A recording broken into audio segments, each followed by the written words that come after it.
अफगानिस्तान में तालिबान रजीम के खिलाफ मज़ाहमती कार्रवाइयाँ शिद्दत इख्तियार कर गई हैं। तालिबान रजीम की गिरफ्त कमज़ोर पड़ने लगी है। तालिबान रजीम की इंतहा पसंदी के बायस अफगानिस्तान के अंदर मज़ाहमती तहरीकें शिद्दत इख्तियार कर गईं। अफगान तालिबान रजीम के खिलाफ सरगर्म मज़ाहमती तहरीक नेशनल रेजिस्टेंस फ्रंट ने गुज़श्ता एक साल की कार्रवाइयों की तफसीलात जारी की हैं। नेशनल रेजिस्टेंस फ्रंट की जानिब से जारी करदा बयान के मुताबिक गुज़श्ता एक साल में तालिबान रजीम के खिलाफ 401 टारगेटेड कार्रवाइयां हुई। काबुल 126 ऑपरेशन के साथ सरे फहरिस्त रहा।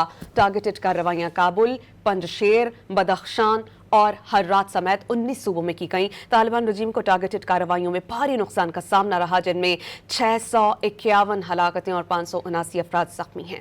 गुज़श्ता हफ्ते नेशनल रेजिस्टेंस फ्रंट के रहनुमा अहमद मसूद भी वाज़ेह कर चुके हैं कि तालिबान रजीम दाखिली और आलमी सतह पर अपनी कानूनी हैसियत खो चुके हैं और उसने अवाम को सियासी निज़ाम से बाहर रखा हुआ है।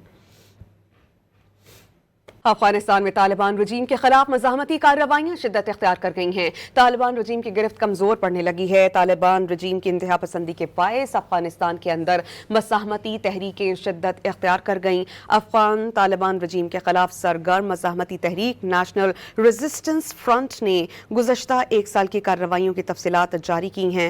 नेशनल रेजिस्टेंस फ्रंट की जानिब से जारी करदा बयान के मुताबिक गुज़श्ता एक साल में तालिबान रजीम के खिलाफ 401 टारगेटेड कार्रवाइयां हुई। काबुल 126 ऑपरेशन के साथ सरे फहरिस्त रहा। टारगेटेड कार्रवाइयां काबुल, पंजशेर, बदख्शान और हर्रात समेत 19 सूबों में की गई। तालिबान रजीम को टारगेटेड कार्रवाइयों में भारी नुकसान का सामना रहा, जिनमें 651 हलाकतें और 579 अफराद जख्मी हैं। गुज़श्ता हफ्ते नेशनल रेजिस्टेंस फ्रंट के रहनुमा अहमद मसूद भी वाज़ेह कर चुके हैं कि तालिबान रजीम दाखिली और आलमी सतह पर अपनी कानूनी हैसियत खो चुके हैं और उसने अवाम को सियासी निज़ाम से बाहर रखा हुआ है।